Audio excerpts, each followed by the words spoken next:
Добро утро, почитувани. Јас сум Јована Костадиновска и денеска заедно со Ристе Нејковски, Радица и Дарко Штарговски ќе ве водиме низ ново во градот. Ќе патуваме во Крушево, во Велес, во Охрид. Ајде да видиме што се случува во Охрид и за што ќе зборуваме во Охрид. Ристе! Добро утро, Јована, добро утро за гледачите на телевизија Нова, за гледачите на Ново во градот. Во Охрид има секогаш некои настани се случуваат постојано, така да овој пат ќе зборуваме нема да зборуваме за езерото, за црквите, како што зборувавме во претходните јавувања. Овој пат ќе зборуваме за планината Галичица, но не само за планината Галичица, за сите планини кои што се во Македонија, кои што нудат одлични можности и услови за развој на планинските спортови, планинскиот велосипедизам, скијањето, но и многу други планински спортови. Ќе зборуваме за една таква акција, тоа е офроуд турата која што ќе се вози наредниот месец тука во Охрид, на која ќе присуствуваат клубови од Македонија, но и од странство. Ќе зборуваме за младите, тие денови учествуваа на камп за социјално претприемништво од агенцијата на волонтери Фронтера, каде што во планинското место, планинското село Велестово, тие готвачи од Македонија, готвачи од Албанија. Ќе зборуваме и за успесите на охридските средношколци. Тие денови зедоа високо, можам да кажам така, високо трето место на еден надпревар по техника и електроника, така да верувам дека ќе ги заинтригираме нашите гледачи да останат и да го проследат ова издание на Ново во градот и да ги слушнат сите новости од Охрид. Ти благодарам, Ристе, на својата позиција преубава позадина ќе не оставиш да уживаме бар за кратко во таа убавина. Од Велес ни се јавува Елица Радевска. Елица, плодна почва за работа, плодна почва за остварување на многу проекти. Имено за што ќе зборуваме денеска? Токму така, студио, како Велес, така и овој цел Вардарски регион, како што кажавте вие, е плоден за создавање на идни проекти со кои што всушност се подобруваат и условите за живење на граѓаните. Ова утро разговараме за Центарот за развој на Вардарски плански регион и сите оние проекти кои што тие ги реализираат, што во моментов, а што беа реализирани минатата година и нормално оние кои што ќе се реализираат во иднина. Мој денешен соговорник е раководителот на Центарот за развој на Вардарски плански регион, Марко Колев. Марко, добро утро. Еве, првен кажи ни што всушност представува Центарот за развој на Вардарски плански регион и каде, впрочем, тој делува? Центарот за развој на Вардарски плански регион е еден од 8 плански региони во Република Македонија. Работиме согласно Законот за равномерен регионален развој. Ги опфаќа 9 општини, почнувајќи од општина Свети Николе, преку Возово, Чашка, Велес, Градско, Росоман, општините Неготино, Кавадарци и Димиркапија. Седиштето на центарот е согласно Законот за равномерен регионален развој во најголемата општина од овие 9 спомнати, тоа е во општина Велес. Она што имаме можност да забележиме е тоа што Центарот за развој на Вардарски плански регион рамномерно и подеднакво работи на сите општини кои што ги опфаќа. Она што е најново во проектите кај овој центар е тоа дека во општина Велес и општина Неготино се работат инфраструктурни проекти, а додека општина Росоман впрочем се работи проект кој што во многу ќе помогне за безбедноста во сообраќајот. Колев, за какви проекти станува збор овде во Велес и во Неготино? Пред да одговорам конкретно на вашето прашање, јас сакам да дадам еден вовед. Значи, се работи за 2 индустријски зони кај што ќе работиме, но ова е на некој начин и втора фаза, заради тоа што во првата фаза дел од овие индустријски зони Центарот за развој на Вардарски плански регион претходно урбанизирање од страна на општините изработи основни проекти. Значи, првен одевме со изработка на техничка документација, а сега одиме со инфраструктурно уредување. Двата проекти за кои подпишавме договор на 13.5.2016 година се работи за инфраструктурно уредување на 2 индустријски зони. Тоа е индустријската зона Урбана Зедница 8 во општина на Неготино и индустријската зона Карасари во општина Велес. Проектот во општина Неготино опфаќа пробивање, тампонирање, асфалтирање на 3 улица во самата индустријска зона, проект кој е вреден околу 6 милиони денара, додека проектот што се однесува на инфраструктурно уредување на индустријската зона Кавастри е 12 милиони денара и опфаќа асфалтирање на главната улица во индустриската зона каде што ќе ги поврзи сите парцели. Таму се наоѓа една од поголемите фабрики во општина Велес која неодамна почна со работа. Таму веќе се гради втората фабрика, има одобрение за градба, така да ние со овој проект сакаме сите овие парцели кои се продадени и за кои више се одвиваат градични работи или ќе почнат градичните работи да изградиме главната улица. Колку ќе чини сето ова? Како што кажа, значи проектот во општина Неготин е 6 милиони денара, околу 6 милиони денара, сега да не зборувам во детали, а проектот во општина Велес е 12 милиони денара. Што ќе биде односно кој проект ќе биде оној кој што ќе биде имплементиран во Росоман? Таму чинам ќе се действува за безбедноста во сообраќајот. Токму таков и насловот на проектот. Се работи за проект каде што одиме во втора фаза, општината Росоман која се наоѓа на самиот регионален пат кој го поврзува градско со општина Прилеп. Значи ја дели општината на два дела.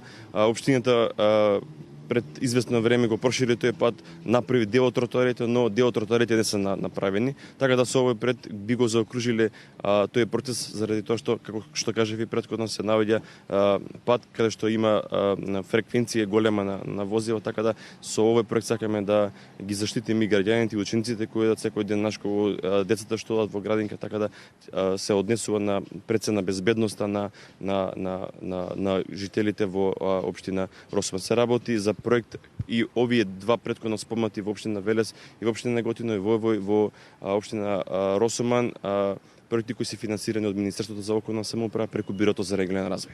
Така, ово уште еднаш не докажува дека Центарот за развој на Вардарски плански регион делува во сите општини подеднакво. Исто така, она што е многу битно да се напомене е тоа што овој регионален центар работи и во подобрување на условите, како што кажав претходно, за живење, но исто така работи и за подобрување на условите и на лицата со инвалидитет. Марко, што беше она направено минатата година за овие лица овде во Велес и во Кавадарци? Работевме на овој проект речиси цела година во две фази. Овој проект, како што кажавте, го имплементиравме во Велес и во Кавадарци со голема поддршка на програмата за развој на Обединетите нации, за кои сме им благодарни. Се работи за поставување на два лифта за лица со посебни потреби. Тоа е едниот лифт е во основното општинско училиште Васе Говинов, а другиот лифт е во зградата на општина Кавадарци. Значи и во двете општини првпат се работи таков проект за олеснување на пристапот. Во основното училиште имаме околу 45 дечиња што имаат потреба од користење на таков лифт. Таа е зграда на 3 спрата, така да тоа го решивме тога проблемот за непречено движење, а додека во општината Кавадарци изградивме надворешен лифт и дополнително поставивме 5 летниковци и 5 забавни парка во 5 општини. Значи покрај општините Велес и Кавадарци кај што се изгради лифт, во овие две општини се направи забавни паркови, се направија забавни паркови и општина Градско, Росоман и општина Чашка. Еве колку од искуството кое што го имате досега, ова е значајно за овие лица. Предпоставувам дека овде се вклучени сите оние организации кои што впрочем и работат токму за подобрување на условите кај оваа група на граѓани.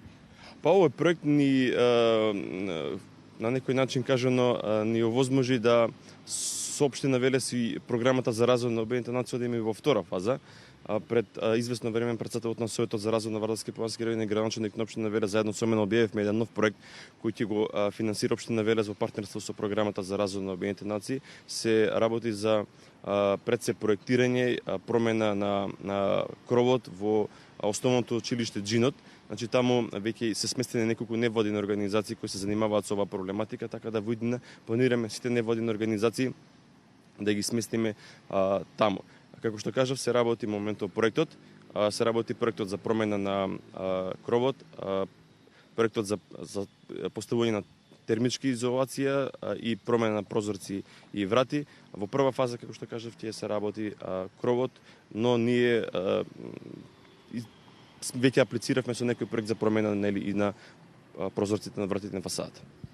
Токму така, исто така може да се забележат поготово во овие нови институции кои што општина Велес ги има и пристапни рампи. Овие пристапни рампи се проекти на општина Велес и на Центарот за развој на Вардарски плански. Она што исто така овој центар го работи во овој Вардарски регион е стратегија за иновации. Марко, ова зашто впрочем станува збор? Каква е оваа стратегија и што досега има Центарот за развој на Вардарски плански регион направено во ова подносно ова прашање? Центарот за развој на Вардарски-Плански регион е прв меѓу регионите кој има изработена стратегија за иновација на регионално ниво. Во моментот и другите 7 центри работат стратегија.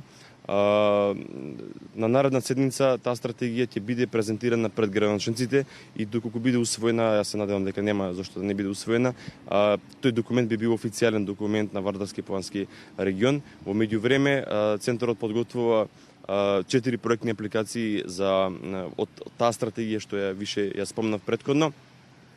Во преговори сме со програмата за регионален развој, тоа германска развојна програма за финансирање на два проекти во износ од по 9000 евра, значи сме во фаза на имплементација, не само на подготовка на таа стратегија. Што всушност содржи истата и дали можеби се опфаќаат некои одредени група на граѓани или категории кои што можеби ќе бидат вклучени бидејќи станува збор за иновација. Сепак овде можеби и оние кои што се средношколци може и на голема врата да тропнат во институциите за да можеби го кажат својот производ кој што го направиле. Имаме две стратешки области во стратегијата. Не ќе да се распленуваме многу со повеќе стратешки области, што е битно за Вардарскиот регион, земјоделството и металопреработувачката индустрија. Се сконцентрираме на овие два сектори. Ќе ги поврзиме средните школи, основните училишта, ќе ги поврзиме институциите кои нудат високо образование во Вардарскиот плански регион, ќе ги поврзиме заедно со приватниот сектор и тоа ќе биде вистинскиот начин за изнаоѓање дали на нов производ, дали на во делот на продажба, во делот на иновации и се друго што опфаќа иновациите. Така, она што исто така минатата година е сработено од Центарот за развој на Вардарски-Плански регион, тоа е изградбата на домот за невладини организации во општина Кавадарци. Колев, каков проект е ова? Тоа е една стара зграда во општина Кавадарци, се наоѓа одма до музеот во општина Кавадарци. Со 4 милиони денара извршивме целосна реконструкција, способивме 3 канцеларии, една голема сала за состаноци. Проектот го промовиравме во 4-ти месец, значи почетокот на месец април. Тогаш и подпишавме нов договор. Значи во текот на 2015 година вршивме целосна реконструкција, во оваа година ќе имаме опремување внатрешно во делот на IT опрема, во делот на канцелариски материјали, ќе се сместат неколку невладини организации кои ќе делат и во Кавадарци и во целиот Вардарски плански регион. Ова е една поддршка за невладиниот сектор од Вардарскиот плански регион заради тоа што се соочуваат со недостиг на канцеларии, значи од општина Кавадарци јас очекувам во наредниот период да биде распишен и повика што сите заинтересирани невладини организации кои сакаат да се сместат таму ќе можат да добијат просторија. Исто така, она што овој центар ќе го прави во иднина е регионална депонија, која што ќе биде сместена овде во центарот на Македонија. Дали ќе биде овде или ќе биде негде на друго место лоциран? Стратешките документи треба да кажат. Овој проект покрај Вардарскиот регион го работат и други паралелно 3 региони. Се работи за голем проект. Почнат е проектот, го работиме во соработка со Министерството за животна средина и просторно планирање. Од страна на Министерството за животна средина и просторно планирање имаме добиен конзорциум со кој работиме. Тоа се работи за 5 фирми, од кои 4 се фирми надвор од државата, ти се фирми кои имаат големо искуство во дењето на еден регион од самиот почеток па се до изградбата на регионална депонија. Се работи за проект од 3,5 милиони евра. Во моментот се мапираат сите диви и постоечки депонии во Вардарскиот плански регион. Проектот треба да заврши 10 месец 2017 година и треба се изработат, како што кажав и претходно, околу 10 стратешки документи со овој проект, доколку има потенцијал да се изгради регионална депонија во Вардарски плански регион, е предвидено и проектирање и ревизија на сите тие документи. Марко, јас ви благодарам за гостувањето ново во градот. Студио, овде предлагам да ги погледнеме изјавите на градоначалниците на трите општини, кои што впрочем се дел од овој нов проект на Центарот за развој на Вардарски плански регион, нормално доколку ги имате подготвено. Проект, односно инфраструктурното уредување на индустријската зона Каласлари, општина Велес, кој што, како што каже директорот, е повеќе негде од 12 милиони денари, се од исклучително значење токму за главниот сегмент на кој што е сконцентрирана општина Велес, каде што се нашите приоритети поставени, се работи за асфалтирање на главната улица во индустријската зона Каласлари, која што ќе има исклучоци за сите оние што ги купија плацовите претходно, односно индустријски плацови, каде што веќе имаме 2-3 објекта у напредна фаза, едниот веќе функционира, другиот е у завршна фаза, третиот веќе се почнува, одобренијата за градба се издадени и токму овие средства ни фалеа за да ја дозавршиме инфраструктурата со исклучок на осветлувањето кое ќе следи одма после трасирањето и формирањето на патот, односно страничните канделабри кои што треба да бидат поставени во индустријската зона Каласлари и со тоа практично ние ја привршуваме целокупната изградба на индустријската зона Каласлари. Полека, но сигурно се гледа дека се завршува индустријската зона Каласлари со своите инфраструктурни потреби и сето она што ни беше предвидено за да може комплетно да функционира и она што граѓаните го памтат како идеја за шведско село, оваа локална самоуправа успеа да го реализира на општо задоволство на граѓаните на општина Велес. Навистина многу значат за општина Росуман, бидејќи сумата од 6.351.183 денари кои што добивме ќе помогне на општина Росуман да го дозаврши тротоарот покрај магистралниот пат Градско Прилеп, односно половината веќе во 2014 е завршен, сега ова ни останува да го дозавршиме. Исто така ќе бидат дел од улица Перетошев и дел од улица Линденска, односно тоа се главните фреквентни улици по кои што нашите деца одат на училиште и од безбедносен аспект, значи ќе имаме комплетен проект завршен и даден на употреба на граѓаните на општина Росуман, за што навистина сум неизмерно и среќен и благодарен за овие средства кои што за една општина како што е општина Росуман е навистина од огромно значење и навистина големи средства. Општина Неготино, како што сите знаеме, досега има оформено 3 индустријски зони во населено место.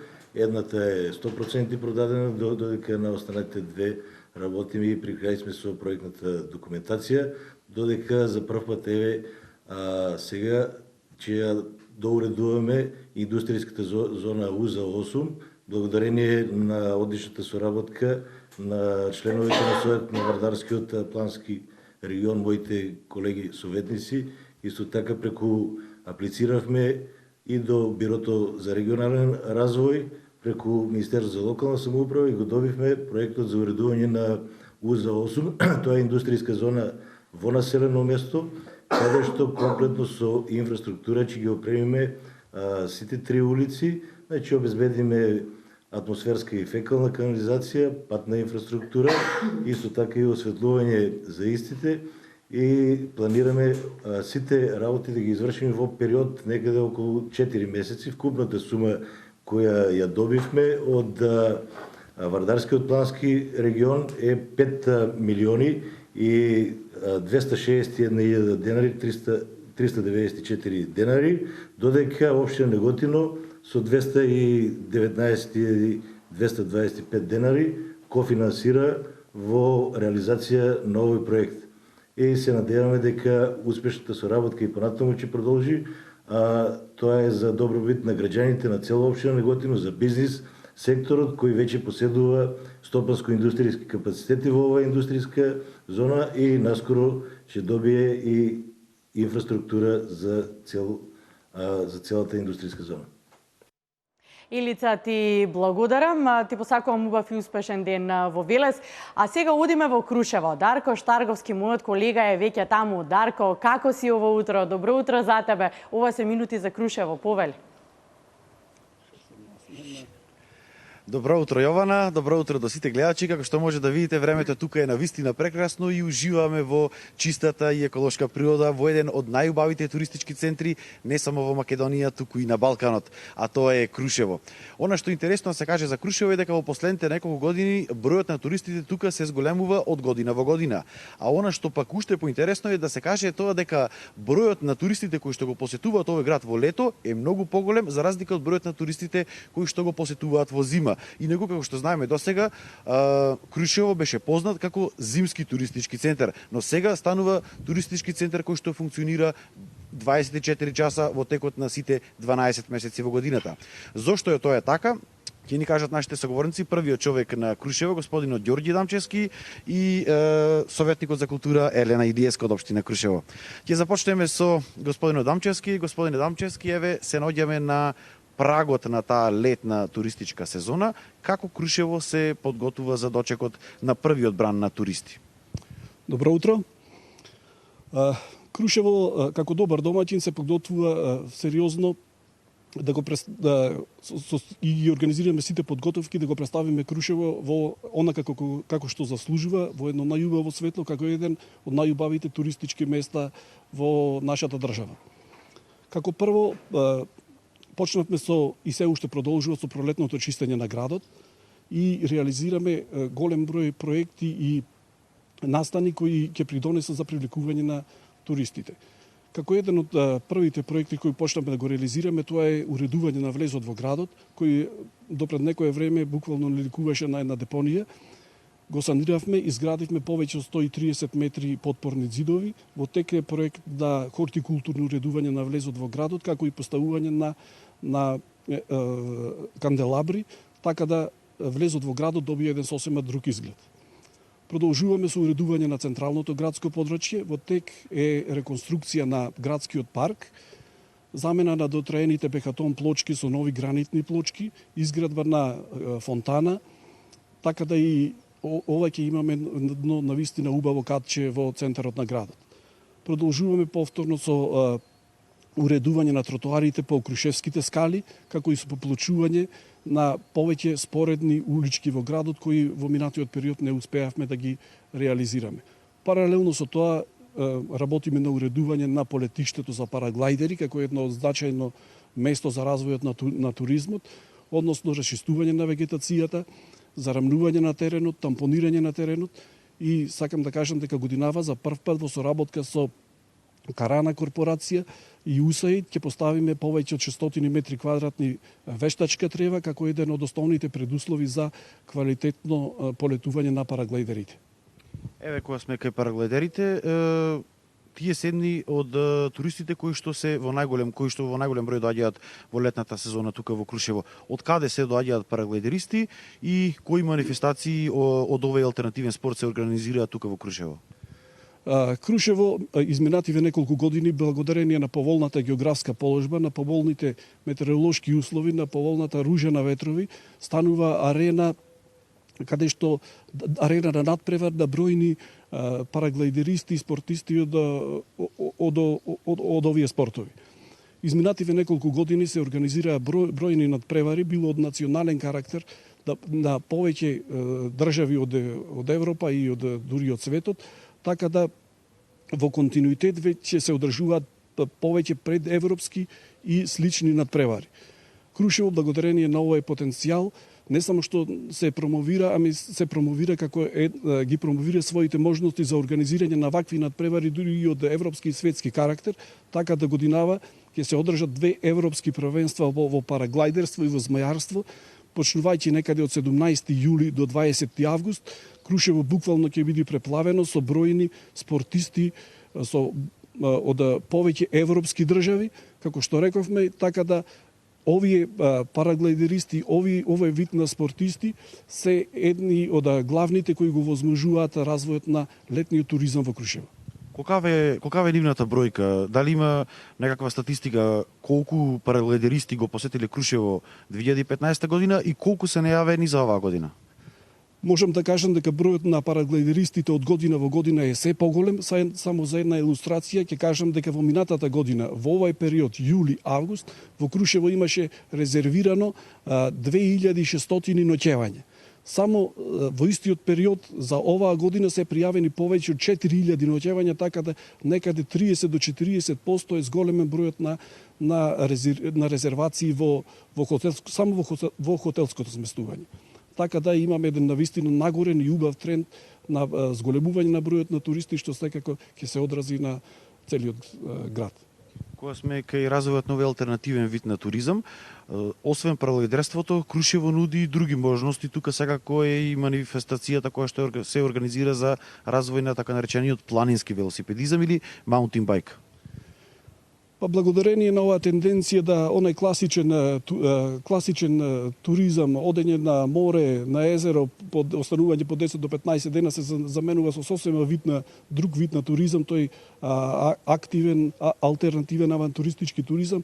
Крушево не само параглайдерството нуди можност и за развој на други гранки од овај туризам, а тоа е планинскиот велосипедизам, пешачењето, јавањето на коњи.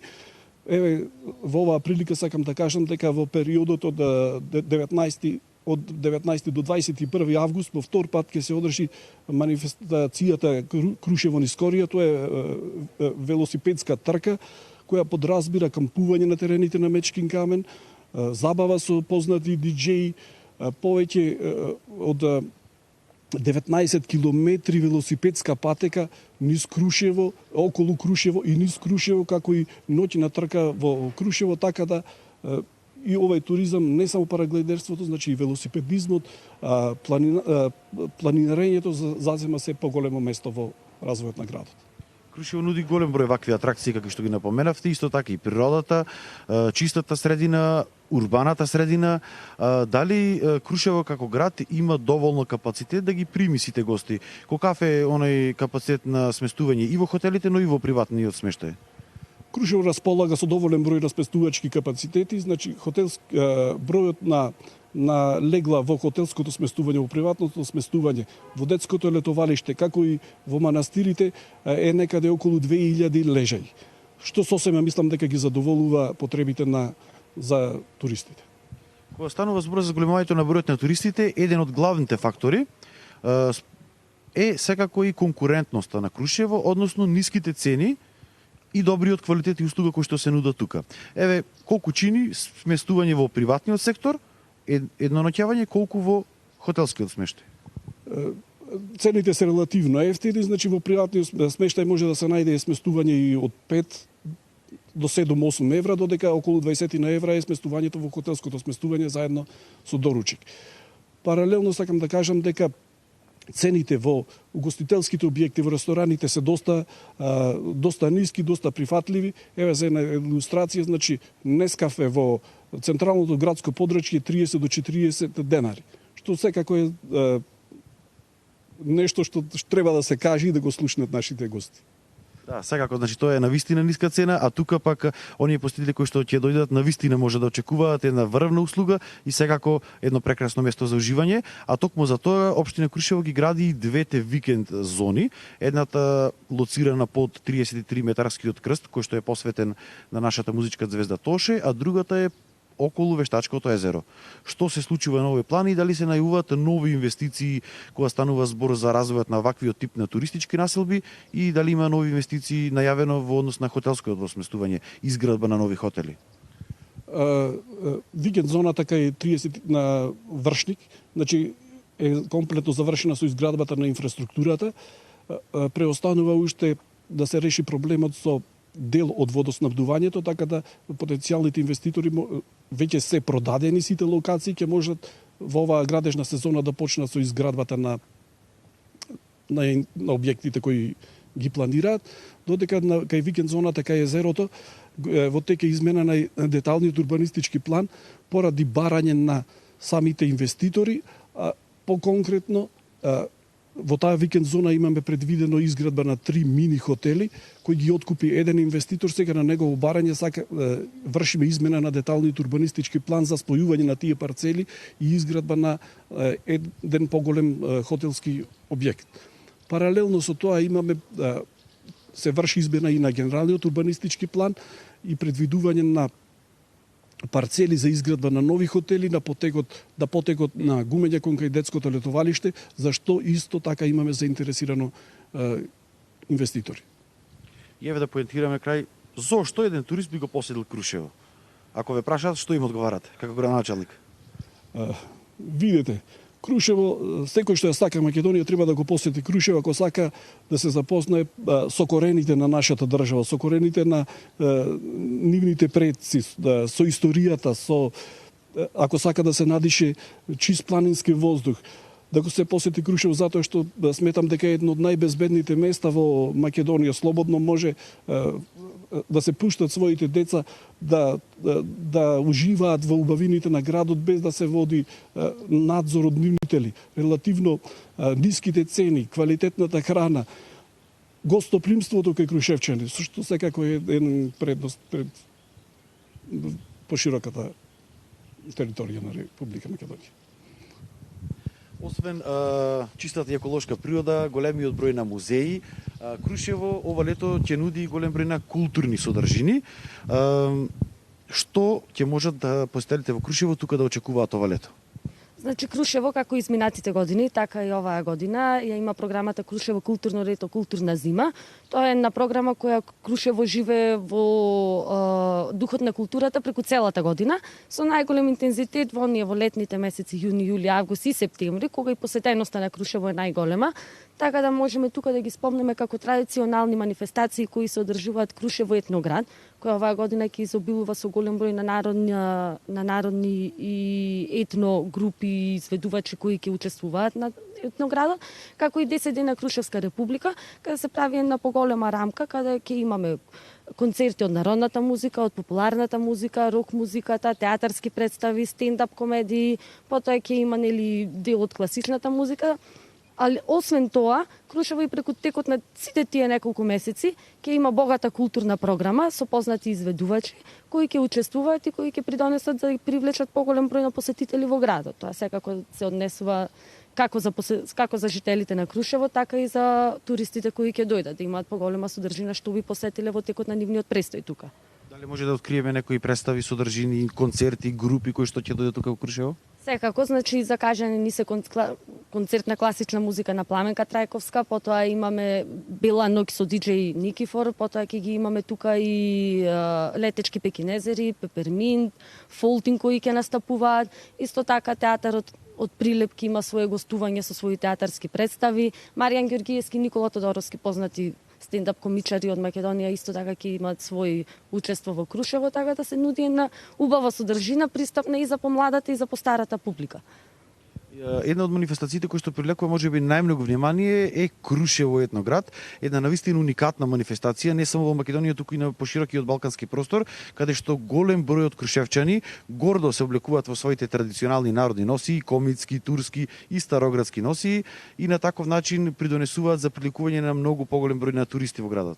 Да, Крушево етноград е една традиционална манифестација која веќе 6 години се одржува во Крушево, е многу интересна за туристите затоа што тогаш Крушево живее во стариот дух, онака како што крушевчани живееле порано. Тие се облекуваат во своите традиционални облеки и изведуваат фолклор, односно музика и пеење на староградски песни кои тогаш се пееле, така да тие се многу привлечни за туристите, затоа што туристите имаат можност да видат едно нешто ново, а сепак старо, кое мислам дека го нема некаде на друго место во Република Македонија и баш тој период од 25 јули до 31 август ги покануваме сите кои сакаат да го доживеат стариот дух на Крушево да дојдат да не посетат и да бидат дел и од манифестацијата Крушево етноград.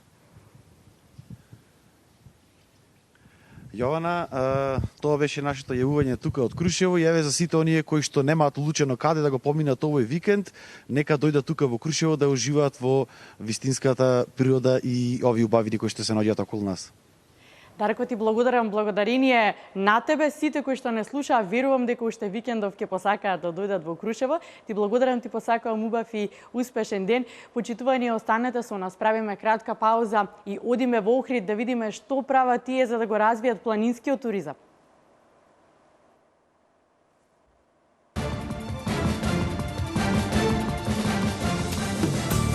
Само за проектот Купи куќа за млади, Ход и Ход ги намали цените на неверојатни 280 евра за метар квадратен, на принципот клуч на рака. Дојдете во Ход и Ход за заеднички да го проектираме вашиот дом. Помагаме при аплицирањето во банка. Ход и Ход за проектот Купи куќа за млади нуди градежни парцели за изградба на куќи. Млади, купете куќа. Купете во Ход и Ход. Мој име е Кенан Мандра и јас сум с помоќ липосукцијска исхрана успео да смршевим 10 килограма за само 10 дана. Без размислување прифатив да почнам со таа така наречена кура од 20 дена, каде што за неполни 20 дена со нивните шејкови кои што се прекрасни, успеав да ослабнам 8 кила. И за 3 месеца откако престанав со тие шејкови, ни еден килограм не вратив, значи ни еден грам не вратив. И здраво е, и лесно е, и брзо е, и топло препорачувам.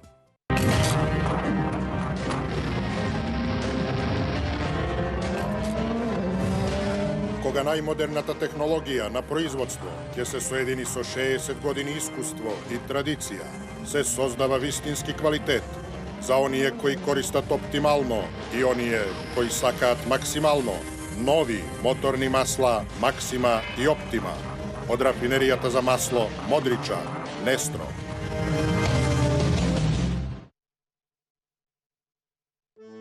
Сите се сеќаваме на својот прв дом, на моментите поминати со мама во кујната. И како да беше вчера кога правевме детски лудории. Се сеќаваме на својот 6-ти роден ден. На нештата кои не сакавме да ги делиме со никого. И на моментите поминати со оние што ги сакаме. 60 години го споделуваме светот на вкусовите. Витаминка.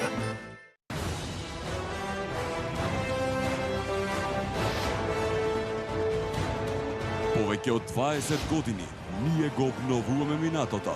Ние ја градиме иднината. Трансмет.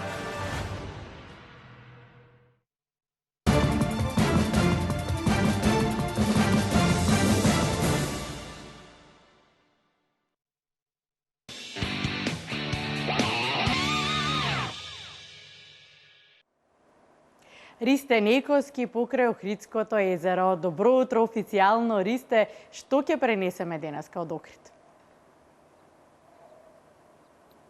Добро утро повторно, Јована. Ние се наоѓаме тука на местноста Долни Сарај. Зад мене, како што можете да видите, прекрасната езерска шир, позади неа се планините Мокра па Јабланица, а пред мене е прекрасната планина Галичица, националниот парк Галичица. Токму и за неа ќе зборуваме во ова јавување од Охрид, но не само за Галичица. Мојот колега Дарко Штарговски од Крушево веќе најави, направи мал вовед во планинските спортови, така да и ние ќе зборуваме за планинските спортови. Ја спомнав Галичица, но не е само Галичица. Македонија располага со голем број на планини, прекрасни планини, високи врвови, национални паркови Галичица, Пелистер, Маврово, но не се само тие, тука се и останатите, како што кажав, и сите тие нудат одлични услови за развој на планинските спортови. Дарко го спомна параглайдингот, исто тука и во Галичица, преку летото се организираат скокови со параглайд, затоа што се нуди прекрасен поглед на Охридското езеро од височина.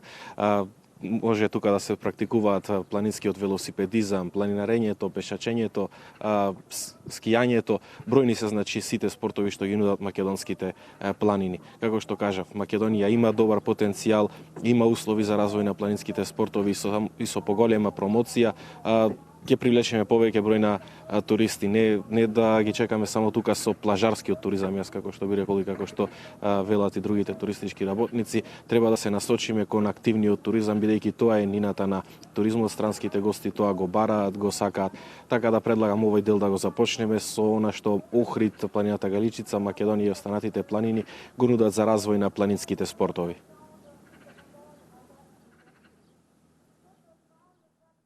Високите планини се одлична можност за искористување и развој на планинскиот туризам, особено зимските спортови.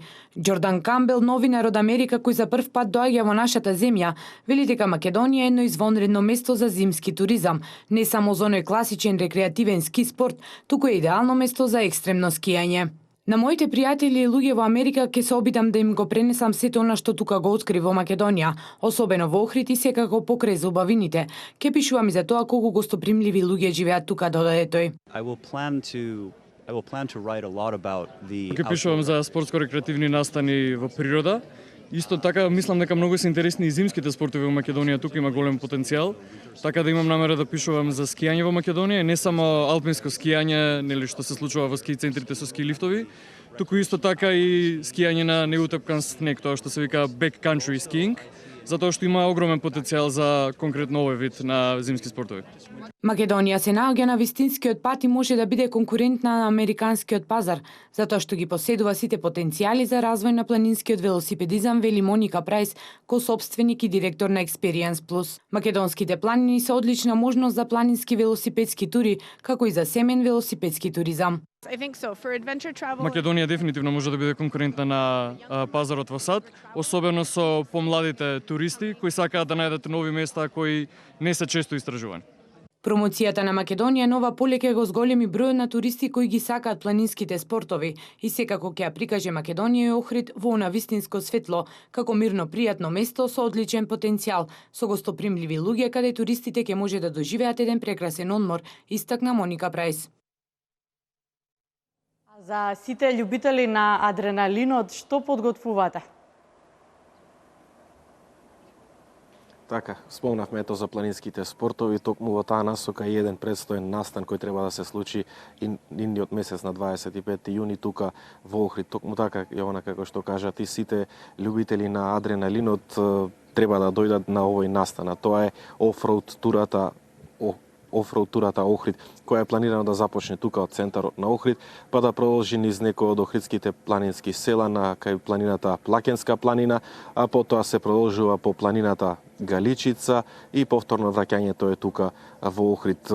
Сите кои што ќе учествуваат на оваа тура ќе имаат можност да ги видат прекрасните села во Охридскиот регион, ќе имаат можност да ја видат планината Галичица, сите убавини што ги нуди планината Галичица, ќе може да уживаат во погледот кон Охридското езеро. Како што кажав, турата ќе се вози на 25 јуни, а членовите на клубот Offroad Охрид денови ја помина пробно таа тура низ која треба да се вози оваа тура. Целта од Сдруженијето велат е промоција на планинските спортови, промоција на возењето надвор од градските средини, промоција на културно-историските знаменитости, природните убавини што ги нуди Охрид и Македонија. Јас предлагам тука да го погледнеме овој прилог, да видиме како беше на она промотивно возење на оваа тура, па доколку некој се ја бендиса турата, слободно може да се пријави да учествува на оваа офроуд тура во Охрид. Да го погледнеме прилогот. Ново освежување за сите љубители на алтернативниот туризам и екстремните спортови во Охрид. Дводневна џип турнеја во организација на Сдруженијето Offroad Охрид Македонија ќе се одржи на 25 наредниот месец. Сдруженијето е формирано во 2015 година со главна активност организирање на џип турнеи во Охридскиот регион. Дојавме до еден таков момент да може да организираме нешто и планираме да направиме едно големо рели или турнеја ќе биде на 25 јуни во Охрид, која ќе низ овај терен каде што мал дел од просторот присуствувавте вие и ќе долга трасата околу 110 километри, од кои ќе е сув пат 63 километри, со кампување во кампот Љубаниште. Појдовна точка на трасата е Охрид, а преку Плакенска планина и Галичица е предвидено да се посетат локалните села и природните убавини на Охридскиот регион. Секако на турнејата не изостанува ни можноста за прекрасниот поглед и панорама на Охрид со Охридското езеро, кое може да се забележи од врвот на Плакенска планина. Целта на клубот е да пред се промовираат екстремните спортови, потоа промоција на сообраќајно-техничка култура за сите членови на клубот и за сите учесници во сообраќајот, како и воспитување на младите во однос на офроуд возењето. И друга цел која што ја имаме е промоција на историско-културни знаменитости кои ги има во Охридскиот регион и убавините на Охридскиот регион. Во моментов клубот брои околу 30 членови, а може да се зачлени секое полнолетно лице кој има возачка дозвола и возило со погон на 4 тркала. Овие екстремисти и уживатели на алтернативниот туризам и возењето надвор од градските средини по непристапни терени веќе ја испробаа дел од трасата предвидена за возење, со цел обележување и расчистување на патот. Им посакувам на сите охриѓани и останатите во Република Македонија младите да го врват времето во природа со добар кислород, свежина и со позитивна енергија. Освен екстремното возење и запознавањето со околината и природните убавини на Охрид, За гостите на џип турнејата ќе биде подготвена соодветна забавна програма. На дводневната џип турнеја ќе присуствуваат клубови од Македонија како и од странство. Ристе, слушнавме дека треба да сме љубители на адреналинот за да присуствуваме на една ваква офроуд трка.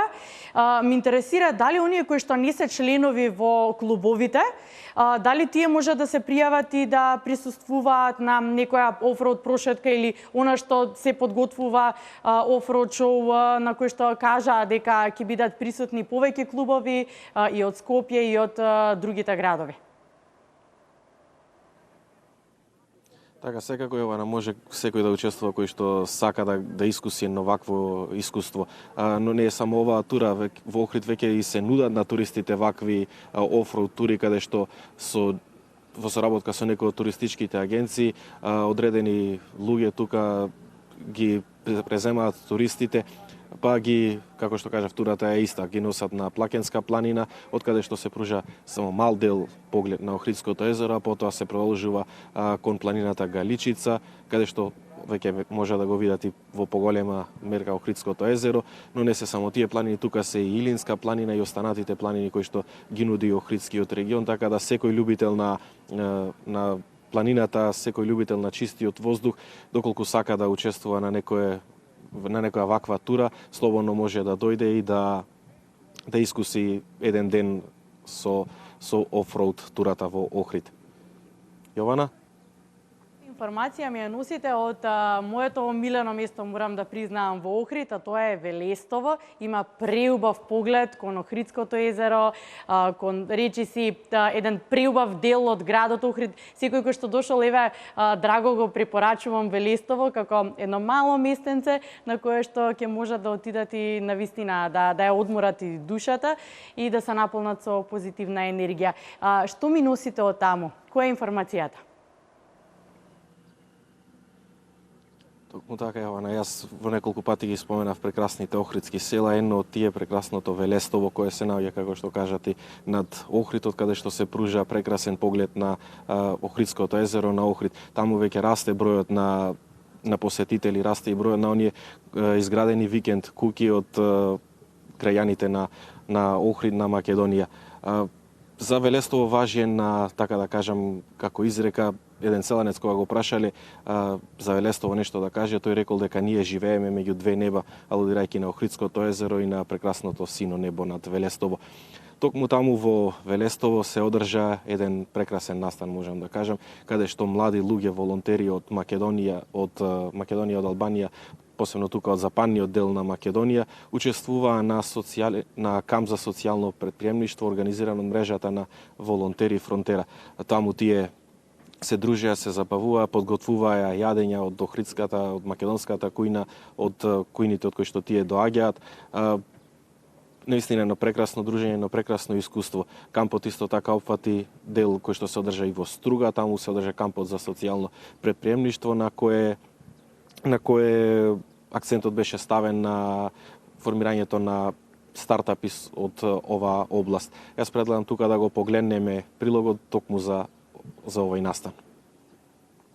Околу 60 учесници од поширокиот западен регион на Македонија учествуваа на така наречената Фронтера вечера во Охридското село Велестово. Формирање на заедница на млади луѓе, тренери и експерти кои ќе помогнат и ќе пружат поддршка во започнувањето на заеднички бизниси или кооперативи во југозападниот регион на Република Македонија е крајната цел на паневропската иницијатива мрежа на волонтери наречена Фронтера. Го нарекуваме овој дел Фронтера вечера. Вклучува некаде 60 учесници од цела Македонија, со претежна концентрација од Охрид и Струга. И денес беше фокусирано на дискусија, на работа во групи, на размислување на некои бариери кои ги имаме. Наташа Недановска, наставник во основно училиште во Охрид и учесник на Фронтера вечерата, раскажува дека ова за неа е посебно искуство. Ова денеска е едно посебно искуство за мене. Фронтера настанот е едно целодневно дружење со луѓе кои што првпат во животот ги гледам. Од 9:30 часот па се до полнок сме заедно. Она што денеска направивме тоа едно зближување на мултиетнички, мултикултурен, религиозен, и секаков начин. Она што на крај ќе биде, тоа ќе биде едно крунисување со една заедничка вечера, односно ќе испратиме порака дека можеме преку храната да се зближиме сите. Представивме вкусна храна, покажавме заедништво бидејќи во кујната не постои религија, граница, национална припадност и слично.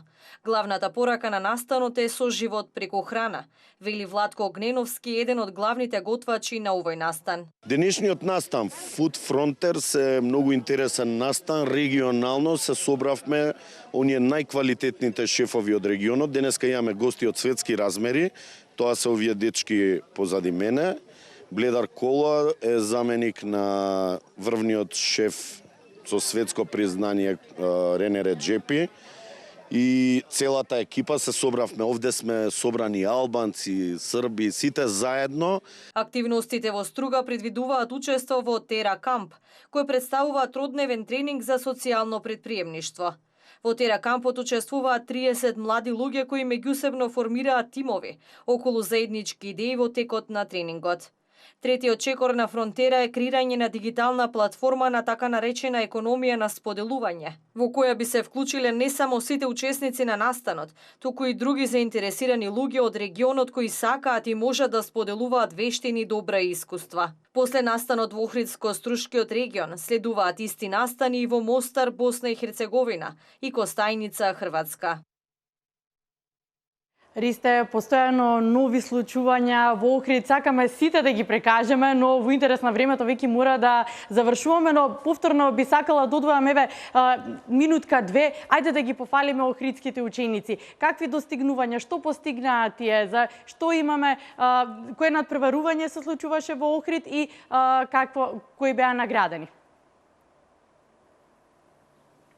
Токму така, Јована, треба и да ги пофалиме охридските средношколци. Тие охридските средношколци од електромашинскиот училишен центар Свети Наум Охридски учествуваа на меѓународен Балкан јуниор надпревар по техника и електроника во Валево, каде што беа единствените македонски представници во конкуренција на 14 надпреварувачи од 7 различни земји. Тие го освоја високото трето место.